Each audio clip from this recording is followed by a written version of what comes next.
Welcome to Popternative, where we dive into topical discussions from the worlds of pop culture, social media, and sports. Here is your host, Peter Remoliotis, aka PD Beats. PD Beats here from Popternative. Me too, Lisa Yamada, about season 2 of Cruel Summer. Episodes finally rolling out on Freeform next day on Hulu. Welcome back to the show. It's so good to see you again. Thank you. It is so good to see you again too, and I'm excited to actually be able to talk about it now. We can actually talk about the show.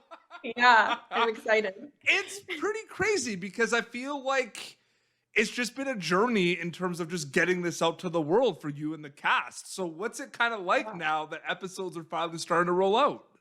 Yeah, I mean, we shot this a year ago, and it's like crazy because like we've worked on it for so long and in like such a like closed space in like Vancouver where we're like only hanging out with each other. It kind of felt like summer camp. And so like seeing them at the premiere too was crazy. It was like, wow, we actually made a show and people are like actually watching it. And it's like a crazy feeling, but I feel like it's about time. I'm excited. And I feel like the only question I'm kind of going to ask you that we kind of talked about last time, because it is so kind of like there's not like much about spoilers or anything, but it's just like the whodunit has been around forever, but there's been this like elevation, I feel like, of that type of content where it's really popular to the point where everyone that likes horror and like thriller and everything just dive into all that content. So what's that like kind of working on a whodunit at a time where people are craving a lot of that content, Lisa? Yeah, I mean, it's so exciting. I feel like we've touched base about this before, but I love like true crime and the horror genre so much. So it was like so fun to be able to be a part of something like that. But I mean, the cast and I, we were like along for the ride. So it's like really funny seeing everyone so invested in all the theories on Twitter and like Reddit and stuff. Because like the cast and I, we would receive an episode. And before the table read, we would have like a group FaceTime or like a group chat like thing. And we try to theorize who done it. And then you get to the last 2 pages of the script and you're like, oh, wait, so who is it then? Like everything that we thought we knew is not right. So we got to go back to the drawing board. And I feel like, I don't know, there's just probably so much, there's probably like a big fan base around it because you feel like you're part of the show. Like you're in for the ride. You're not just watching people on screen. You're like a detective trying to figure it out with the show. Yes. You're like the audience member. Yeah, and put your phone away when you watch Cruel Summer, right? Exactly. You have to pay attention. Yeah, for sure. Yeah. I feel like the whodunit was like the only thing we were able to talk about last time. I know. Having to do in the show, and then we talked about horror movies for the rest. It was great. Yeah, I mean, I couldn't even talk about who dies. Like, I couldn't talk about anything. It was rough. I don't know if it's funny because my interview style too, and I'll do some hits on the radio where they ask me about like shows and movies recommendations. I'm a big believer of going in fresh. So I don't even want to maybe talk about who died. Like I know who dies, but I don't like, let's just, But I want to know about the audition process for this because I couldn't ask you that last time because you probably away a lot. Well, actually, I was looking through my emails like a couple months ago, and I actually saw that I auditioned for season 1, which is like crazy. Maybe it was like a little bit of foreshadowing, but for my role, it was really quick, honestly. Like I got the breakdown and it described who Parker was, and I was like, okay, I watched Cruel Summer. It was so good. It's too good to be true for me to be a series regular on a show that I actually watched and loved. So I kind of like did the self-tape and I kind of threw it away. I was like, if it sticks, it'll stick, but if not, I'll just let it go. And then I heard back, and then in a month or so, I was in Vancouver, and it was like crazy. Like a couple months ago, I was literally binge watching season 1 in my bed, totally messing up my sleep schedule. And now I'm in Vancouver messing up my sleep schedule with night shoots. So it was a full circle moment for sure. It's crazy because I also feel that's actually hilarious that you brought up the whole like detective audience thing, because literally that was something I was going to bring up, because I do find that so interesting, the way we're watching type of content. And I feel like Cruel Summer is the perfect thing of both of the things I'm about to say right now, where there is that like active audience member, but I feel like all these characters are just going through so much like figuring things out and the coming of age Yeah. component and slice of life. Where Uh-huh. like, and like during the pandemic, we were doing a lot of like self-reflection, soul searching for like 3 years because we had the time to. So I feel like Yeah. these shows hit harder now. You know what For I mean? sure. Like I feel, relatability yeah, wise. more of like a slice of life. And it's more character driven. Yeah. Which is like super fun to play, to be able to like play a real normal teenage girl from that era. Because I mean, I was gonna say there's not a lot of dramatics in the show, but I was like, who am I kidding? Like, did you watch the show? No, Yeah, there's not. there is. I don't know about that. But it's like, I don't know, it's like I feel like anyone can watch the show and relate to it in one way or another. There's so many different characters, and like people are just going through so many different things, and everyone has so many layers, and you can find yourself in each character, if that makes sense. 100% it does. And you know, episodes are dropping on Freeform, and then the Yes. next day they go on Hulu, Yes. which basically means that you are part of the Disney family, which I am is part of the you're part of the Disney family. I What's am. it like being part of the Disney family? Honestly, it's like crazy because no, honestly, like it's crazy because when I was younger, my dream was to be on a Disney Channel show.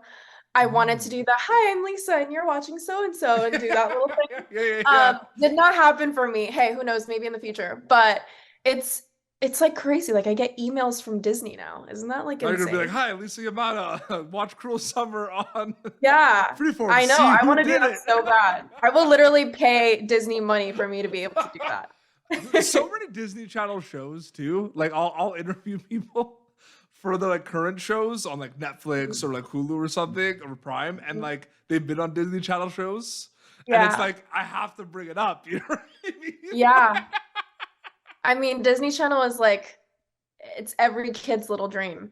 100%. No, there's still a lot of Disney Channel shows out there, and we do a lot of interviews. There's still nonstop shows, and then they talk about like Sweet Like a Zack and Cody and Hannah Montana, and I'm like, that's a trip down memory lane for me. You know what I mean? Yeah. Yeah. I was like an avid Disney Channel watcher for No, sure. 100%. Back when we had cable. Yeah, no, absolutely. And it's crazy too because the show kind of gets dropped on Freeform, and then it gets dropped the next day on the Hulu. So it's kind of like a 2-day kind of event where like people that Yeah. watch Freeform watch it, and then people that watch Hulu. That's kind of cool and unique, right? Like I was thinking about that when I saw the announcement. Like, what do you think about that specifically? I think it's so much fun because Yeah. let's milk Cruel Summer as long as we can, you know? But I feel like this was kind of the case for season 1 too. Like people were watching when it was airing on Freeform, but then when the entire season like fully aired and when it dropped on Hulu, people were binge watching it, and then it got like a second wave of an audience. So I'm excited for like the audience who like to tune in every week to watch, and then I'm also excited for the audiences who like to binge watch to watch Yeah. because it's like a 2-for-1. Totally. That's so well Yeah. said. We're not going back like 50, 60 years, but I do find it interesting that for this show, you're technically going back in time. You're going back to 1999, Yeah. 2000s for this, right? Mhm. What is that mindset as an acting perspective? Because I feel like there's so much, right? There's like, what's everything gonna look like? What's the character listening to? What's like the trendy foods, right? Like, what is that mindset? Like, get it going back in time to the 2000s. Honestly, it's crazy, but I feel like ever since I was little, I would like look up to, you know, the girls that were wearing like Juicy Couture tracksuits and like watched like Paris Hilton and I don't know, like I always look up to those like teenage girls when I was younger. So it's like cool to be able to play that on Cruel Summer. But I think like switching my mentality back 20 years, I feel like listening to the music or watching the movies or the shows really helped. And it also helps a lot that a lot of the Y2K 90s like trends are coming back in like the recent years. So it wasn't that much of a hurdle. Let's say like if I were to play like a girl that's living in the 1930s would be a lot harder. That's why I kind of started the question where we're not going way back in time. You know what I Yeah. mean? Although it's just crazy when you think that was like 20 years ago. Like, I'm getting old. I'm just saying. Yeah. It's crazy. Like I don't know. Like when I have babies, like my kids are gonna be like, "Mom, what were the 20s like?" Like that's crazy. I know. And the soundtrack is fire. Shout out to the soundtrack. I mean, it made me go back and listen to Sugar Ray.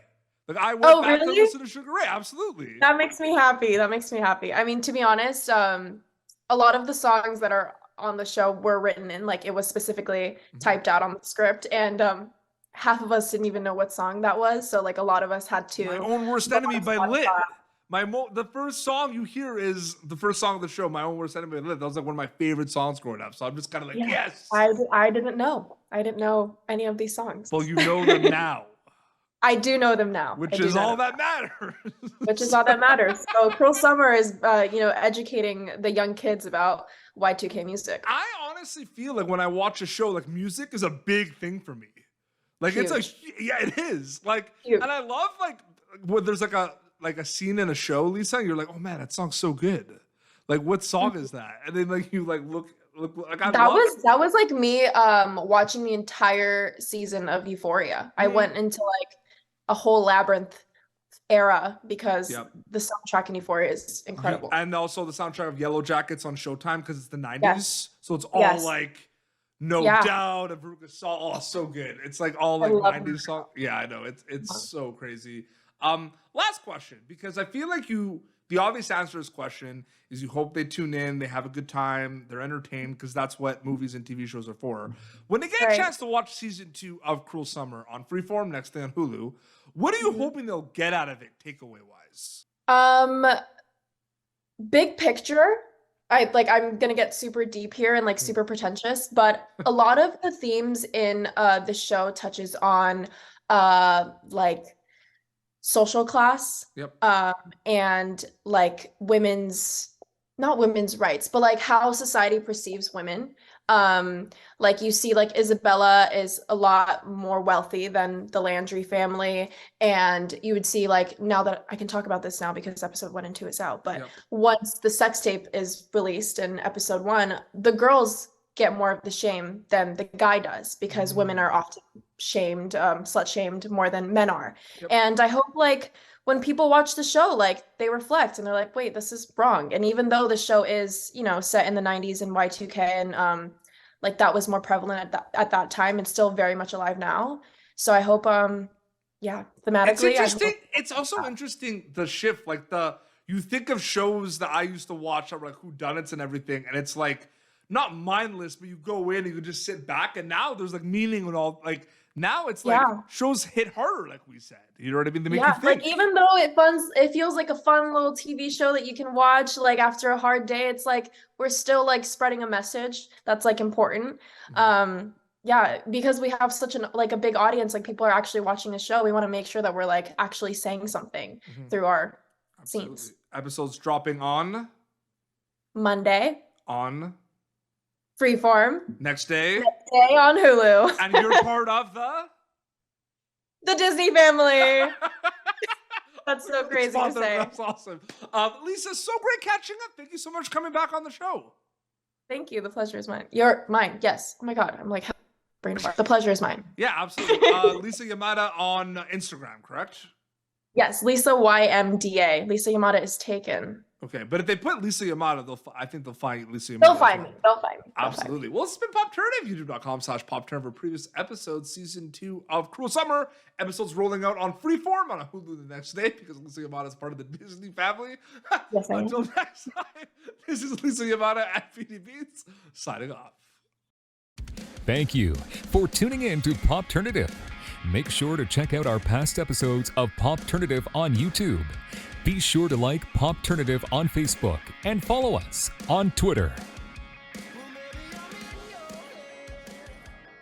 This has been an Autograph Communications production.